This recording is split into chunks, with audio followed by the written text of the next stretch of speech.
ஆகிய துணை ஜீவ சகோதர சகோதரிகள் அனைவருக்கும் எனது அன்பான நமஸ்காரம். ஓதுமதி வேத கலை வாணி, என் நாவினே குடியுற்ற நற்றவ வாணி, நமது குலதெய்வம் பிரம்ம பிரகாசமை வெளிச்சாலை ஆண்டவர்கள் பொற்பாதம் போற்றி பணிந்து நமஸ்கரித்து, நமது ஐயன் அவர்கள் தம்மை வெளிப்படுத்தி காண்பித்தருடைய திருவாக்கியங்களை எல்லாம் நாம் தொடர்ந்து பகிர்ந்து வந்து கொண்டிருக்கிறோம்.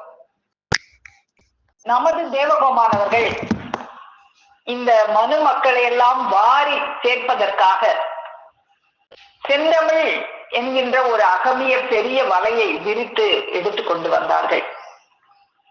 அந்த செந்தமிழானது என்ன வல்லபமுடையது? யமபடர் அச்சமென்னும் இருட்பிடிப்பை எவருடைய நெஞ்சகத்திருந்தும் பிடுங்கி எரிய வல்ல ஏற்றமிகு தமிழாக இருந்தது. அது அரியவற்றுள் அரியதாகிய சாவாவர வாழ்வை எளியவர்க்கும் எளிதாக தருகின்ற தமிழாக இருந்தது. அது பெருமாள் அவர்களது மந்திர வாழாகிய சாலை தமிழாக இருந்தது. அது நம்முடைய பெருமானவர்களிடம் மட்டுமே தன் முழு அழகையெல்லாம் காட்டி முடிவில்லா முத்தி நடனம் செய்யும் தமிழாக இருந்தது. இந்த உலகத்துல தமிழ் பற்று என்று வாய்ப்பறை அடிப்பார்கள். வாய்ப்பறை அடிப்பவர்களின் தமிழ் அப்படி வாய்ப்பறை அடிப்பவர்கள் தமிழின் அருமையான அந்த 33 அங்கங்களை எல்லாம் அறுத்து எறிந்தவர்கள். ஆனால் நமது தேவகோமானவர்கள் அந்த 33 அங்கங்களையும் 33 தேவ ரிஷி முனிமார்கள் எமது சொந்தக்காரர்கள் என்று சொந்தம் கொண்டாடி அந்த செந்தமிழின் ஈராறு வரை கடந்து அதற்கும் மேலே மலைவாச நிலத்தில் வாசம் செய்து அமுதம் சிந்தும் தமிழ் கமலும் தெய்வப்பதியாக திகழ்ந்தார்கள். அந்த செந்தமிழ் அந்த அருள் நாவேறி பாய்ந்திடும் தெய்வப்பதியாக திகழ்ந்தார்கள். தமிழரசு நிலத்தே அமரும் தெய்வப்பதி பெருமானவர்கள் என்றெல்லாம் நாம பார்த்தோம். இப்போ இந்த உலகத்துல இந்த ஒரு அரிய தமிழை, இவ்வளவு வல்லமை மிக்க தமிழை, யமனுடைய படரையே எவருடைய நெஞ்சகத்திருந்தும் பிடுங்கி எரிய வல்ல அந்த தமிழை பெருமானவர்கள் கற்றார்களா? கற்கவில்லை, அவர்கள் கொண்டு வந்தார்கள். நாமெல்லாம் இன்னைக்கு எல்லோருடைய நம்முடைய படிப்பெல்லாம் எப்படி இருக்கு அப்படின்னா ஆடம்பர அமர்க்கள படிப்பாக இருக்கிறது. ஆனால் பெருமானவர்கள் ஒரு சிற்றூரில் ஒரு வீட்டு திண்ணையில் ஒரு துண்டு மட்டும் கட்டி கொண்டு சுவடி சுமந்து கொண்டு சென்றுதான் நாம் தமிழை கற்றோம் என்று அருள்கிறார்கள். ஆனால் அவர்கள் கையில் மட்டும் அந்த தமிழானது ஒரு கூரோங்கிய வாளாயுதமாக திகழ்ந்தது. அந்த தமிழாகிய வாழ் எல்லோர் கையிலும் இருக்கிறது. நாமளும் தமிழ் தான் பேசுறோம். ஆனா அந்த வாளை வீசும் போது அதை வல்லபத்தோடு போய் வீசுறோமா? அப்போ ஒரு வாழ் யார் கையில இருந்தாலும் அந்த வாளை வீசக்கூடிய கலை தெரிந்தவர்கள்ட்ட இருக்கும் போதுதான் அந்த வாழ் வல்லபத்தோட போய் விழும். அப்படியாக நம்முடைய பெருமானவர்கள் அந்த வாளை எடுத்து வீசும் போதுதான் அது வல்லபத்தோடு வந்து விழுந்தது. தமிழின் வல்லபம் அல்ல, அது எடுத்து வீசுபவரின் வல்லபமாக இருந்தது. தமிழின் வல்லபம் அந்த வாளை எடுத்து வீசுபவரின் வல்லபம் தான் என்று இப்போதாவது தெரிகிறதா என்று பெருமானவர்கள் கேட்பார்கள். அப்போ எனவே இந்த செந்தமிழ் என்னும் வாளினை முழு வல்லபம் கொண்டு வீசி அவர்கள் பேசி அருளும், அவர்கள் தங்கருளும் அந்த குறி, அந்த வாக்காகிய குறி, அது ஏதாவது பிசகுமா? பிசகவே பிசகாது. இந்த வானலோகம் பூலோகம் எல்லாம் தலைகீழாக மாறிவிட்டாலும், சந்திரசூரியா எல்லாம் நிலை மாறி அவர்களுடைய திசையானது தென்வடலாக மாறிவிட்டாலும், ஆகாய மண்டலத்தில் உள்ள தாரகா கணங்களாகிய நட்சத்திரங்கள் எல்லாம் நிலை குலைந்து போனாலும், இப்பூமண்டலத்தை ஆடையாக சூழ்ந்தான் இந்த குலாசலங்கள் எல்லாம் குலை குலைந்து போனாலும் பெருமானவர்களுடைய வாக்கில் ஒரு அணுவாவது பிசகுமா? பிசகவே பிசகாது. சொல்லி வந்த குறியில் ஒரு அணுவும் பிசகாது, அணுவும் பிசகாது. சோதியாதி குரவ குல வாணி வாக்கீதம்மே. இது யாருடைய வாக்கு? இந்த சோதியாதி குரவர் குல வாணி வாக்கு. அது அணு கூட பிசகாது. அப்படியாக அணு கூட பிசகாத அந்த வாணி வாக்கினை அருளும் நம்முடைய பெருமான் அவர்கள் அவர்களுடைய அந்த திருவாக்கு கொண்டு தாம் இந்த தூல அவதாரம் எடுத்து வரும்போது தாம் யார் என்று நமக்கெல்லாம் அறிவிப்பதற்காக நம்மை வெளிப்படுத்தி காண்பித்தருடைய அந்த திருவாக்கியங்களை நாம் தொடர்ந்து பார்த்து வந்து கொண்டிருக்கிறோம். அந்த வகையில இன்னைக்கும் நாம பார்ப்போம். வான்மதி குரல் திருவாக்கியம் எண் 115 பார்ப்போம். ஆண்டவர்கள், இப்போது நீங்கள் என்ன ஒரு அதிசயமான காலத்தில் வாழ்ந்து கொண்டிருக்கிறீர்கள் என்பதை வெளியாக்கப் போகிறோம். அப்போ அந்த சர்வ அண்டரண்டத்தையும் படைத்த அந்த ஈசன் அவதாரம் எடுத்து இந்த மண்ணுலகிற்கு வந்து அவங்களோட சேர்ந்து நாமளும் வாழ்ந்து கொண்டிருந்தோமே, அது என்ன ஒரு அதிசயமான காலம். இது சதுரகத்திலும் வந்த சதுரகமும் இதுவரைக்கும் 28 சதுரகத்துக்கு மேல வந்துருச்சு. எந்த யுகத்திலையும் இந்த அதிசயம் நிகழலையே. இதுவரைக்கும் அவங்க பாரவான்களை தான் அனுப்பி கொண்டே இருந்தாங்க. தாமே இறங்கி வந்தது இந்த கலிகாலத்துல மட்டும்தானே. அப்படியான அதிசய காலத்துல அவங்க வாழ்ந்த காலத்துல நாமளும் அவங்க கூட இருந்து வாழ்ந்தோம். அப்படிங்கும் போது அது என்ன ஒரு அதிசயம். நீங்கள் அதிசயமான காலத்தில் வாழ்ந்து கொண்டிருக்கிறீர்கள் என்பதை வெளியாக்க போகிறோம். நமக்கு தெரியல இந்த இப்படி ஒரு அதிசய காலத்துல நம்ம வாழ்ந்துகிட்டு இருக்கோம், நமக்கு தெரியல. அந்த பெருமானவர்கள் வெளியாக்கும் போதுதான் நமக்கு தெரியுது. தங்கள் திருமேனியை எல்லோரும் கவனிக்கும்படி காட்டி, உங்களுடைய தூலம் போன்ற ஒரு மனு தூலம் தானே இதுவும். ஆம், இது ஒப்பற்ற அரிய தவ செயலால் நேர் மாற்றமாக திரண்டு யாரும் நினைக்க முடியாத அந்த அதிமகோன்னதத்தில் ஆகிக் கொண்டதே. உங்களை போல ஒரு காலத்தில் உணவை ஏற்றுக்கொண்டிருந்த உருவம் தானே இது. ஆம், மண் இல்லாமல் சுவர் உண்டாகுமா? இல்லை. ஆனால் இந்த கட்டிடத்திற்கு வேண்டிய மண்ணாகிய உணவு இல்லாமல் இதோ நீங்கள் பார்க்க இந்த கட்டிடம் நிற்கிறதே. நம்ம போலதான் தூரம் எடுத்து வந்தாங்க. நம்மளை போலதான் முதல்ல எல்லாம் அவங்க உணவெல்லாம் அருந்தி ஏற்றுக்கொண்டுதான் இருந்தாங்க. அதுக்கப்புறம் கொஞ்சம் கொஞ்சமா அந்த தேவ நிலைக்கு ஏறி படிப்படியாக அவங்க அந்த ஈசனாக மாறி இந்த கட்டடத்துக்கு வேண்டிய ஒரு கட்டடம்னா அந்த கட்டடத்துக்கு மண்ணு வேணுமே, அந்த ஆதாரம் வேணுமே. அந்த ஆதாரமே இல்லாம எப்படி ஒரு கட்டடம் நிற்கும்? அது போல உணவே இல்லாம அந்த கட்டடம் நிக்கிற மாதிரி அந்த ஈசனாக அவங்க ஆயிட்டாங்களே. தான் செய்து கொண்டிருந்த மெஞ்ஞான செயல்கள் அனைத்தையும் இரவு பகல் களைப்பில்லாமல் செய்து கொண்டு வருகிறதே. ஒருவேளை உணவு இல்லைன்னா நம்ம களைப்படைஞ்சிருவோமே. கரெக்டா அந்த நேரத்துக்கு உணவு அருந்தலைன்னா நம்மளுக்கு ஒரு சோர்வு வந்துருதே.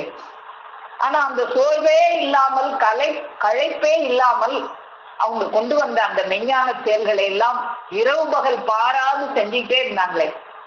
இது உங்களுக்கு ஆச்சரியமாக இல்லையா? நாம் கற்பக தவத்தில் ஏறிய நாள் முதல் இத்தூலத்திற்கு வேண்டிய உணவு தேவையில்லாமல் போய்விட்டது. காலையில் நீங்கள் சமர்ப்பித்த திருமாளிகை அமுதின் வெல்லம் போட்டு பிசைந்த அவளின் வாடை என் முகத்தில் வீசிற்று. உடனே ஏப்பம் வந்துவிட்டது. ஏப்பம் எப்போது வரும்? வயிறு நிறைய சாப்பிட்ட பின் தானே. ஆம், அந்த வாடை மூலம் வந்த மயனமான உணவு கற்பகத்தவத்தில் ஏறி நிலைத்து விட்ட இத்தூலத்திற்கு ஏப்பம் வரும் அளவிற்கு இருக்கிறதை நீங்கள் பிரத்யட்சத்தில் பார்த்தீர்கள் அல்லவா? அந்த உணவினுடைய வாடையே அவங்களுக்கு போதுமானதாக இருந்தது. ஆம், ஆகவே இந்த காண்டற்கரிய காட்சியை கண்ட நீங்கள் என்ன அதிசய பூமியில் அதிசய தேவரூபத்திற்கு முன் அதிசய சந்திப்பு நேரத்தில் வாழ்ந்து கொண்டிருக்கிறீர்கள் என்று எண்ணி பாருங்கள். அப்போ பெருமானவர்கள் அவதாரம் செய்த அந்த அதிசய தேவ பூமியில் அந்த அதிசய தேவ ரூபத்திற்கு முன் அதிசய சந்திப்பு நேரத்தில் நாமெல்லாம் இப்பவும் வாழ்ந்து கொண்டிருக்கிறோம். சந்திப்பு நாம இன்னைக்கு தினமும் பெருமானவர்களை சந்திச்சுட்டு இருக்கோமே. இப்ப இந்த சபை தொடங்க முன்னால கூட அவங்கள 4 வடிவில சந்திச்சோமே. சொன்னாங்களே, அந்த மெய்வழி நூல்ல நான் அத்தனை கேள்விகளை எடுத்து வச்சேன். மந்திரக்கலை, உபதேசம், பிறந்த நிலம் எங்கே, அப்படி எங்கே எங்கே எங்கே நிறைய கேள்வியா போட்டவொடனே இவங்க பயந்துடக்கூடாது. இத்தனை கேள்விகளுக்கும் இத்தனைக்கு பயந்துட வேண்டாம். சுத்த சைதன்யநாதர் சொல்லொரு பொருளினாலே அத்தனைக்கும் பொருள் இருக்கும். நூல்ல நீ கேள்வி மட்டும் போட மாட்டாங்க பெருமானவர்கள், அந்த கேள்விக்கான விடையும் இருக்கும். நாம தான் அதை தேடி பார்த்து கண்டுபிடிக்கணும். அந்த நூல்ல விடை இருக்கிற தைரியத்துலதான் இன்னைக்கு நாமளும் என்ன வேணாலும் யாரு கேட்டாலும் அதுக்கு பதில் சொல்லலாம் அப்படிங்கிற தைரியத்துல நாம இன்னைக்கு பேசிக்கிட்டு இருக்கோம். எல்லா கேள்விகளுக்கும் விடை நம்ம நூல்ல பெருமானவர்கள் அருளி செஞ்சிருக்காங்க. கேள்வி மட்டும் இருக்காது, விடையும் இருக்கும். அந்த மந்திரம் அப்படிங்கிறது வாய் சொல்லா, எழுத்தா இல்லை, அது உன்னுடைய தூலத்துக்குள்ள இருந்து பிறந்து வருது. உன் தூலத்தை தான் பிரிச்சு, இந்த வேதத்தை பிரிச்சு காட்டி ஆவது என்ன, உன் தூலத்தை வச்சு பிரிச்சு எல்லாம் காட்டணும் அப்படின்லாம் பெருமானவர்கள் அதை செஞ்சாங்களே. அந்த சந்திப்பு, அந்த நாதத்தை நாம சந்திச்சோமே, அப்போ நாமளும் அந்த அதிசய சந்திப்பு நேரத்தில் அந்த அதிசய தேவ ரூபத்தை செவியில் வாங்கிக் கொள்கின்றவர்களாகத்தான் இன்னைக்கும் நாம வாழ்ந்து கொண்டிருக்கிறோம்.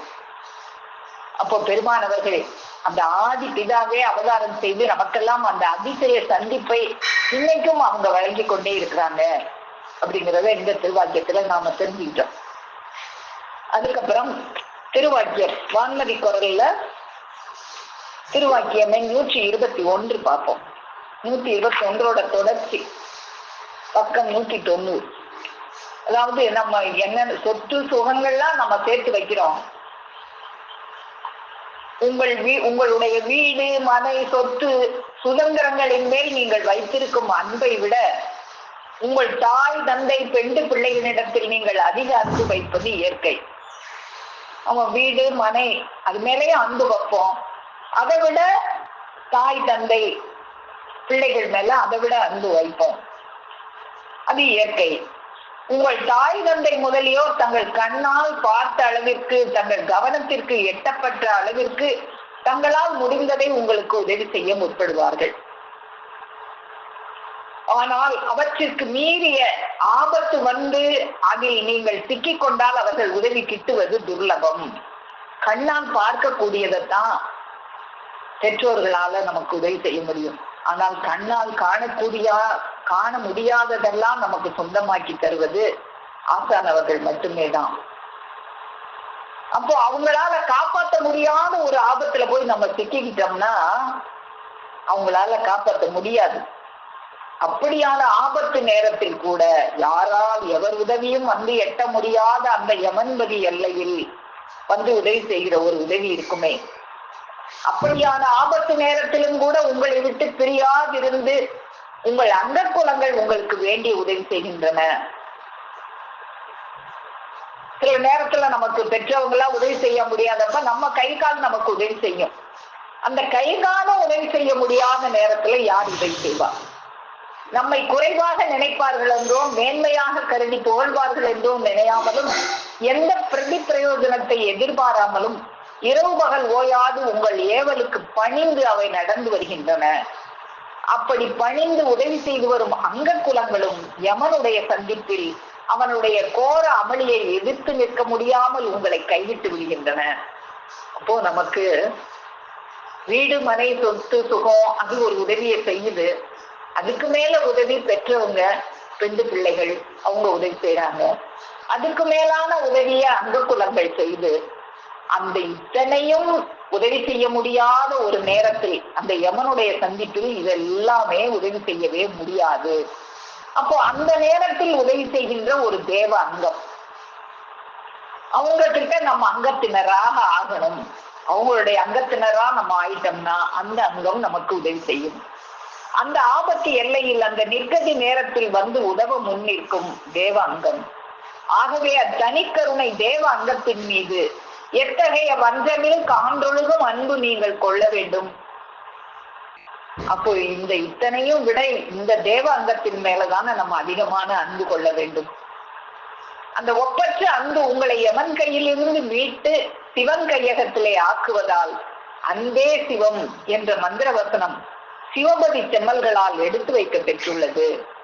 உங்கள் உடல், பொருள், ஆவி முதலியவற்றின் மேல் நீங்கள் வைக்கும் அன்பை விட மேலோங்கிய நிகரற்ற அன்பு அந்த ஜீவ ரட்சக ரூபகராகிய தேவ அங்கத்தினிடத்தில் தான் நீங்கள் வைக்க வேண்டும்.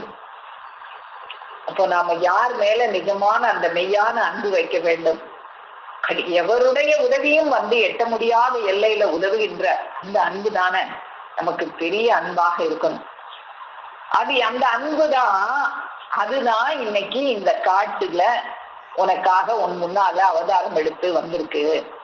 இக்காலகச்சாலையில் ஜீவகார்மான ஜீவ சிம்மாசனத்தில் அமர்ந்து மதியுக ஜீவ ஆட்சி நடத்தி வரும் அத்தேவ அங்கம் உங்களை தமது அங்கத்தினர் என்று ஏற்றுக்கொண்டிருந்தால், நம்ம என்னைக்கு சபையில அங்கத்தினர் அப்படின்னு ஆயிட்டோமோ அப்போ பெருமானவர்களுடைய அங்கத்தில் ஒன்றாக நம்ம ஆகி விடுகிறோம். தமது அங்கத்தினர் என்று ஏற்றுக்கொண்டிருந்தால் அது எந்த உன்னத லட்சியத்தை குறிவைத்து அது அவ்வாறு ஏற்றுக்கொண்டிருக்கிறது?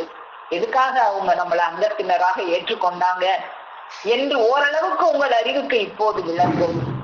ஓரளவுக்கு தான் நமக்கு விளங்கும். பெருமானவர்கள் சொல்றது அவங்க ஒவ்வொரு வாக்கியத்துக்குள்ளேயும் ஆயிரத்தெட்டு சொல்ல முடியாது, கோடா கோடியான பொருட்களை பொதிஞ்சி வச்சுதான் ஒவ்வொரு வாக்கியத்தையும் அவங்க பேசியிருக்காங்க. ஒரே ஒரு வாக்கியத்தை எடுத்து நம்ம நாள் பூரா பேசிக்கிட்டே இருக்கலாம், நம்ம ஆயுள் பூரா பேசிக்கிட்டே இருக்கலாம். அவ்வளவு கருத்துக்களை அதுக்குள்ள பொதிஞ்சு வச்சிருப்பாங்க. அது ஓரளவு தான் நம்ம அறிவுக்கு விளங்கும். ஓரளவு விளங்குறதே இவ்வளவு தித்திப்பாக இருந்தா அது முழுசும் விளங்குனா அது நமக்கு எவ்வளவு தித்திப்பாக இருக்கும். பெருமான் அவங்க அறிவு செய்வாங்க. ஒரு ஆலமரத்தை காட்டி, ஒரு பெரிய அடர்ந்த ஆலமரம், இலை எல்லாம் இலை தழை அப்படியே அடர்த்தியா இருக்கு. அந்த ஆலமரத்துக்கிட்ட கீழே போய் நின்று அங்க பாரு, அதான் மேல ஒரு உச்சியில ஒரு கிளை இருக்கே, அந்த கிளைக்கு பக்கத்துல ஒரு வாது இருக்கே, அந்த வாதோட நுனியில ஒரு இலை இருக்கே, அந்த இலைக்கு பக்கத்துல ஒரு காய் இருக்கே, அந்த நுனியில தொங்குதே, அது உனக்கு தெரியுதா அப்படின்னு பெருமான் அவர்கள் கேட்டாங்கன்னா நம்மளால தெரியுமா? ஆலமரம் அடர்த்தியா இருக்கு, அந்த பாரு அந்த கிளையில அதுக்கு பக்கத்துல இருக்கிற வாதுல அந்த நுனியில ஒரு காய் இருக்குன்னு சொன்னா நமக்கு தெரியுமானா தெரியாது. தெரியாதுன்னு சொன்னா எல்லாரும் என்னமோ நினைச்சுக்குவாங்கன்னு நினைச்சிட்டு தெரியுது, எதற்கும் ஒரு ஆமாம் போட்டு வைப்போம் என்று ஆமாம் போட்டு வைப்பாய். நம்ம குற்று நட்டெல்லாம் பெருமானவர்களுக்கு தெரியுமே. எதற்கும் தெரிகிறது என்று ஒரு ஆமாம் போட்டு வைப்பாய். ஆனால் அதன் பூரண எழிலையா கண்டாய்? அதன் பூரண எழில நம்ம கண்டமா? பெருமானவர்கள் அருள் செய்த ஒவ்வொரு வாக்கியத்திலையும் அதனுடைய பூரண எழில் என்னவாக இருக்கும் நமக்கு தெரியுமா? தெரியாதே. 33 தேவரிஷி முனிமார்கள் அப்படின்னா என்னமோ நினைச்சுக்கிட்டே இருந்தோம். நேற்று அந்த சாலை தமிழ்ல படிக்கும் போதுதான் நமக்கு தெரியுது அந்த 33 அந்த தமிழினுடைய அந்த அங்கங்களை அதைத்தான் குறிப்பிடுறாங்க தெய்வம். அதெல்லாம் இந்த உலக மக்கள் அறுத்து எரிஞ்சிட்டாங்க. நம்முடைய பெருமானவர்கள் தான் அந்த 33 அங்கங்களையும் தேவ ரிஷி முனிமார்களாக தங்களுடைய சொந்தக்காரர்களாக அதனுடைய ஆட்சியை கொண்டுதான், அந்த தமிழினுடைய வல்லபத்தை கொண்டுதான், அந்த தமிழை வீசி எரிகின்ற அவர்களுடைய அந்த வல்லபத்தை கொண்டுதான் நம்மளை எல்லாம் நரனாக இருந்த நம்ம தேவர்களாக ஆக்குறார்கள். இப்படின்னு ஒவ்வொரு தேவ ரகசியமும் நமக்கு அப்பப்பத்தான் விளங்குமே தவிர எப்பயுமே நமக்கு விளங்கிறாது. அப்போ இப்படியான தேவ ரகசியங்களை எல்லாம் உங்களுக்கு அறிவு, மேலாம்பர அறிவு வரட்டும், இந்த மேலாம்பர அறிவு உங்களுக்கு வரட்டும் என்றே காத்திருந்து என்று இத்தேவ ரகசியத்தை வெளியாக்கினோம். இப்போ ஒவ்வொரு தேவ ரகசியத்தையும் பெருமானவங்க நம்மளுக்கு பக்குவம் பார்த்து பார்த்து எப்படி ஒரு தாய் குழந்தைக்கு அந்தந்த வயசுல எந்தெந்த வயசுல என்னென்ன உணவு கொடுக்கணும்னு பக்குவம் பார்த்து கொடுப்பாங்களோ, ஒரு பறவை தன்னுடைய குஞ்சுக்கு ஒரு குருவி கூட்டுல இருக்கிற ஒரு குருவிக்கு அந்த குருவி அங்கங்க உணவை தேடி அது தன்னுடைய வாயிலே வச்சு அதை குழைச்சி அந்த இளம் குஞ்சுக்கு தகுந்த பதத்துல அதை கொடுக்கறதுக்கு பேருதான் குஞ்சித பதம் அப்படின்னு சொல்லுவாங்க. அப்படி குஞ்சித பதமாக பார்த்து நமக்கு பெருமானவர்கள் அங்கங்க அவங்க பாடுபட்டு தேடின தேவ ரகசியங்களை எல்லாம் நமக்கு ஒன்றொன்றாக அவங்க அருள் செய்யறத நமக்கு அவ்வளவும் விளங்காட்டாலும் ஏதோ நம்மளுக்கு விளங்குறது நாம எல்லாம் பகிர்ந்து கொண்டு வந்து கொண்டிருக்கிறோம். அதுக்கப்புறம் அடுத்த திருவாக்கியத்தை பார்ப்போம். திருவாக்கியம் எண் 125 பார்ப்போம்.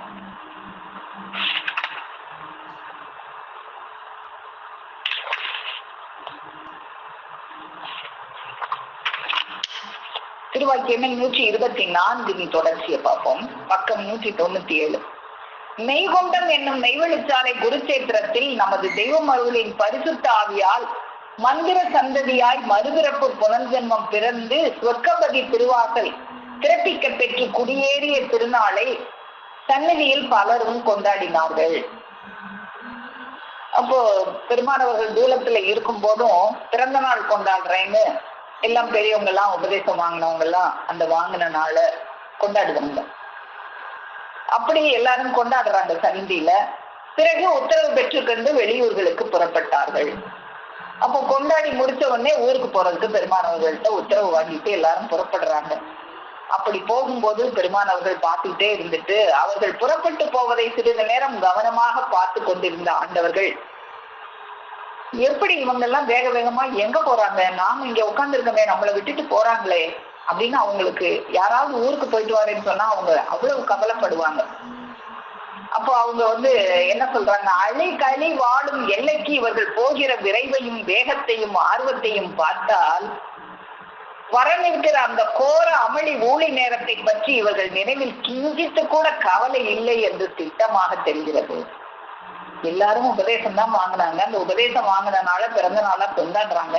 கொண்டாடி முடிச்ச உடனே போயிட்டு வாரு தெய்வமேனு விடை பெற்று போறாங்களே.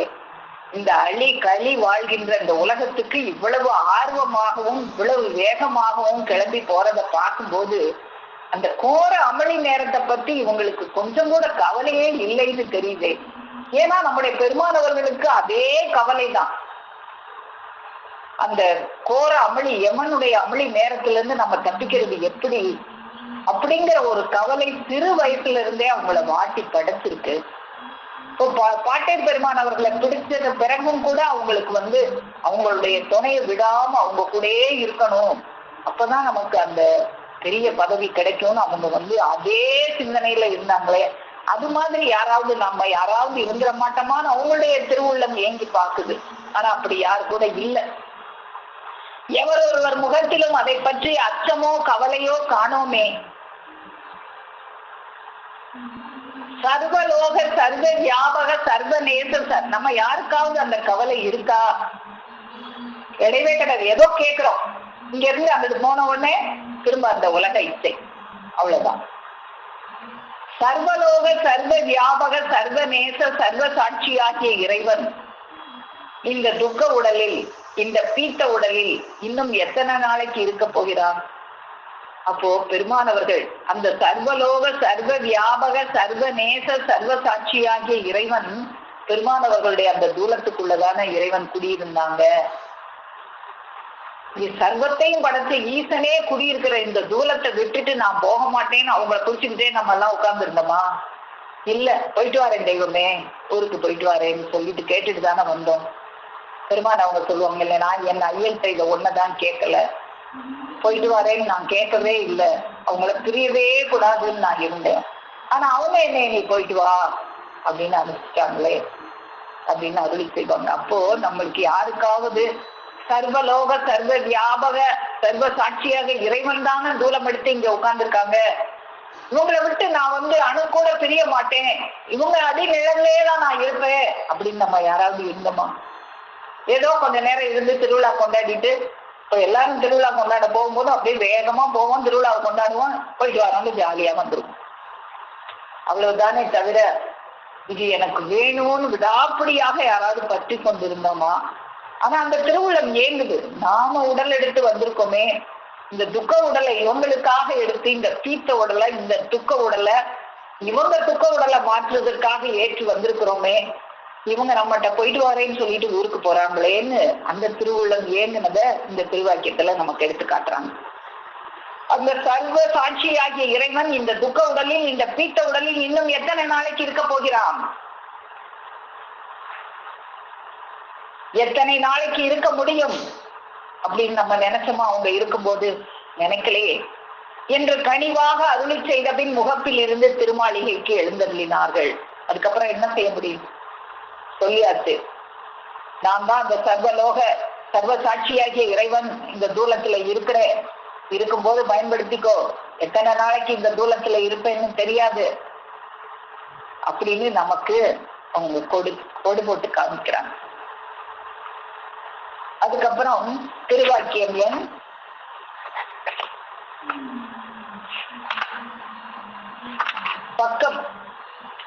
202 பார்ப்போம்.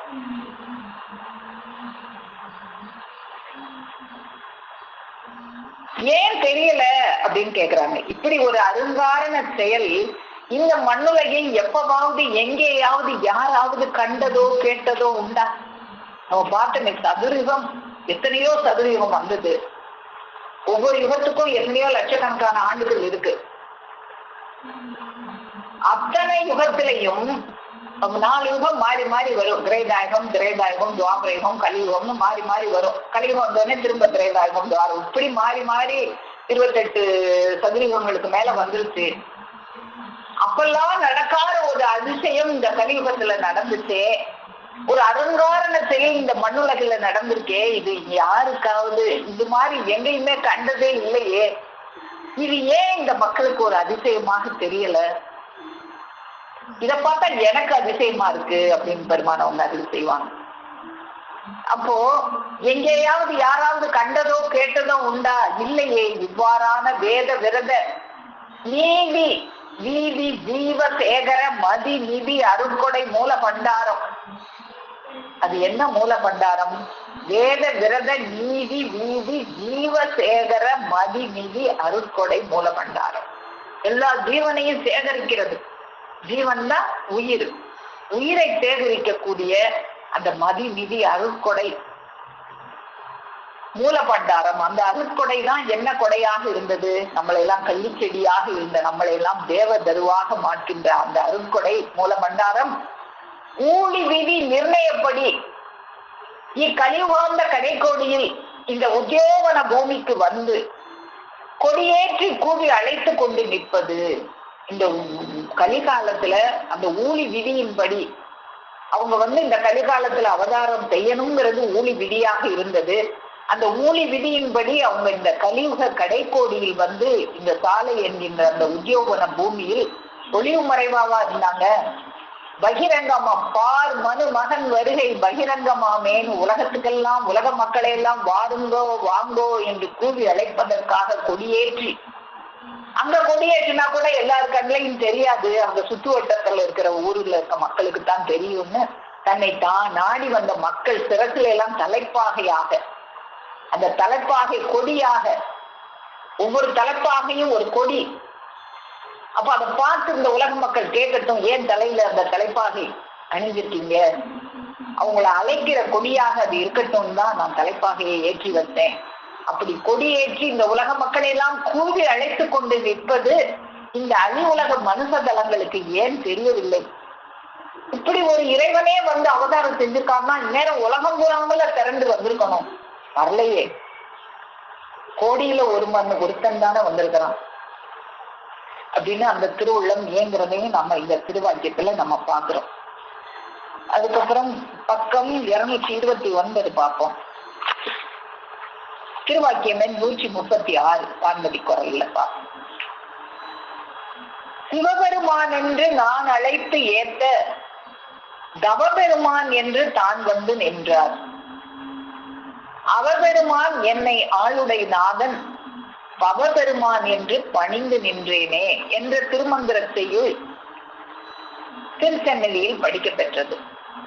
அப்போ இந்த செய்யுள் திருமந்திரத்துல திருமூலவியக்கே திருமந்திரத்துல இருக்கிற இந்த செய்யுளை சபையில படிச்சிருக்காங்க. அப்போ படிக்கும் போது பெருமானவர்கள் இறை சக்தியில் 1/3 பங்காகிய சிவம் என்ற அரூபத்தில் உள்ள அது ரூபத்தில் வந்துவிட்ட இவனுக்கு என்ன செய்ய முடியும்? அப்போ இறைவன் அரூபத்துலதான் இருக்காங்க. ஏன்னா அந்த மனிதன் ரூபத்துல வந்துட்டான். ரூபத்துல வந்திருக்கிற இந்த மனிதனுக்கு அரூபத்துல இருந்து என்னென்ன செய்ய முடியுமோ எல்லாம் செஞ்சுட்டாங்க. அதுக்கு மேல ஒண்ணு செய்ய வேண்டியது இருக்கு. இறைவன் பெருமான் அவங்க சொல்லுவாங்க, உன்னை ரட்சிப்பது எனக்கு, ஜீவாத்மாவாகிய உன்னை ரட்சிப்பது பரமாத்மாவாகிய எனது கடமையாகி விடுகிறது. நம்மளை ரட்சிக்கிறத அவங்க கடமையாகவே எடுத்து செய்யறாங்க. அப்ப அந்த கடமையை செய்யறதுக்கு அவங்க இந்த தூரம் எடுத்து வர வேண்டியதாக இருக்கிறது. அப்போ மும்மூர்த்திகரமும் ஒருங்கிணைந்து பெற்று அதோடு அவற்றை வைத்து நடாத்த இத்தூல சக்திகள் அனைத்தும் பூரணமாக ஏற்று வந்துள்ள ஒரு குரு மூர்த்தமாகிய தவபெருமான் தான் இவனை வீட்டில் ஏற்ற முடியுமே அல்லாமல். அப்போ ஒரு சிவபெருமான் தான், ஆனா அவங்க எல்லா தவங்களும் செய்த ஒரு தவ பெருமானாக இந்த அவத்தை ஏற்று வந்து அவபெருமானாக அவதாரம் எடுத்து வந்து இங்க இருக்கிற நாமெல்லாம் ஒரு அவபெருமானாகத்தான் இருக்கிறோம். அவபெருமான் என்னை ஆளுடை நாதன், இந்த அவமாகிய தூலத்தை தரித்து கொண்டிருக்கிறோம்னா அவங்களும் இந்த அவமாகிய தூலத்தை தரித்து அவதாரம் ஏற்று வந்து நம்ம எல்லாம் அந்த நெய்வீட்டில் இப்படி அவதாரம் ஏற்று வந்தால்தான் நம்ம எல்லாம் அந்த நெய்வீட்டில் ஏற்ற முடியுமே அல்லாமல் அவபெருமானாகிய இவனை அந்த அரூப சக்தி எப்படி அடக்கி ஆள முடியும்? அப்போ அரூப சக்தியில இருக்கும்போது இவனை அடக்கி ஆள முடியாது. இவனை அடக்கி ஆளணும், இவனை அந்த மெய்வீட்டில் ஏற்றி வைக்கணும்னா அவங்களும் இந்த அவத்தை ஏற்று வந்து அவதாரம் ஏற்று வந்துதான் நம்மளை அந்த மெய்வீட்டில் ஏற்ற முடியும். அப்படித்தான் அவதாரம் ஏற்று வந்து நாள்தோறும் உன்கிட்ட பேசி பேசி பேசி பேசி உன்னை இந்த அவபெருமானாக இருக்கிற நம்மையும் சிவபெருமானாக மாற்றுவதற்காக அவர்கள் அருள் வருஷிப்பை எல்லாம் போயாந்து கொட்டி கொண்டே இருக்கிறத நாம தினமும் பகிர்ந்து வருகிறோம். அப்போ நாம முதல்ல இந்த மெய்வழியை கைதொட்ட போது பெருமான் அவர்களை என்னன்னு நினைச்சோம்? ஏதோ ஒரு பெரியவங்க, இவர்களும் ஒரு ஞானி என்றுதான் நினைத்தோம். ஆனால் அவர்கள் கையில் இருக்கும் அந்த செந்தமிழ் என்னும் அந்த ஆயுதத்தை எவரும் பெற்றறியா வல்லபம் கொண்டு அவர்கள் வீசும் போது அந்த ஆயுதம் நாவாடிக்க சாட்டை கொண்டு அவர்கள் விளாசும் போது அவர்களுடைய அந்த விஸ்வரூபத்தினை நாம் எல்லாம் தரிசிக்கிறோம். இந்த வல்லபத்தை நாம் அணு அணுவாக ரசித்து ருசிக்கும் போதுதான் அது நம் ஜீவனில் ஒட்டி நம்முடைய அறிவு பூப்பேறும். அப்போ அந்த சிவபெருமானே இந்த அவபெருமான்களுக்காக நம் எல்லோருக்குமாக தாங்களும் இறங்கி வந்து தாங்களும் இந்த அவத்தை ஏற்று இந்த அவத்தை தரித்து அவதாரம் செய்து நம்மையெல்லாம் தவமாக மாற்றுவதற்காக, நம்மையும் தவபெருமானாக மாற்றுவதற்காக, நம்மளுடைய அவத்தலையெல்லாம் தவத்தலையாக மாற்றுவதற்காக, நம்முடைய அறிவுக்கு பூப்பேறும் திருவசனங்களை தினமும் தந்து அருளி கொண்டிருக்கும் நம் பெருமானவர்களது பொன்னடி போற்றி பணிந்து நமஸ்கரித்து என் முத்திப்பேருவை மேலும் மேலும் ஒழங்கும் என்று கூறி உங்கள் அனைவரிடமிருந்து விடைபெறுகிறேன். அனைவருக்கும் நமஸ்காரம்.